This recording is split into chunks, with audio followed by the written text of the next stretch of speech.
28 मराठीमध्ये आपले स्वागत आहे। आजच्या मोठ्या बातम्यांबद्दल बोलूया।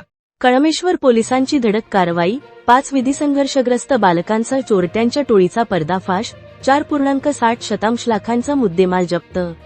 कळमेश्वर पोलीस स्टेशन हद्दीत मोटारसायकल चोरीच्या वाढत्या घटनांचा चढा लावत कळमेश्वर पोलिसांनी मोठी कारवाई केली आहे। गुप्त माहितीच्या आधारे डीबी पथकाने 5 विधी संघर्षग्रस्त बालकांना ताब्यात घेत त्यांच्याकडून चोरीस गेलेल्या एकूण 9 मोटारसायकली जप्त केल्या आहेत। जप्त करण्यात आलेल्या वाहनांची अंदाजे किंमत 4,60,000 रुपये असल्याची माहिती पोलिसांनी दिली आहे। तपासादरम्यान कळमेश्वर, वाडी आणि सावनेर पोलीस ठाण्यांच्या हद्दीतील विविध मोटारसायकल चोरीच्या गुन्ह्यांची उकल करण्यात आली। आरोपींकडून हिरो होंडा स्प्लेंडर, बजाज पल्सरसह विविध कंपन्यांच्या मोटारसायकली हस्तगत करण्यात आल्या। ही उल्लेखनीय कारवाई पोलीस अधीक्षक हर्ष पोद्दार, अपर पोलीस अधीक्षक अनिल मस्के तसेच उपविभागीय पोलीस अधिकारी सागर खर्डे यांच्या मार्गदर्शनाखाली पोलीस निरीक्षक मनोज कावळबांडे यांच्या नेतृत्वात डीबी पथकाने यशस्वीरित्या पार पाडली। कारवाईत पोलीस अधिकारी व कर्मचाऱ्यांनी महत्त्वाची भूमिका बजावली।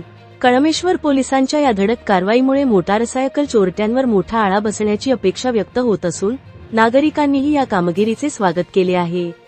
कळमेश्वर प्रतिनिधी मंगेश गमेची रिपोर्ट।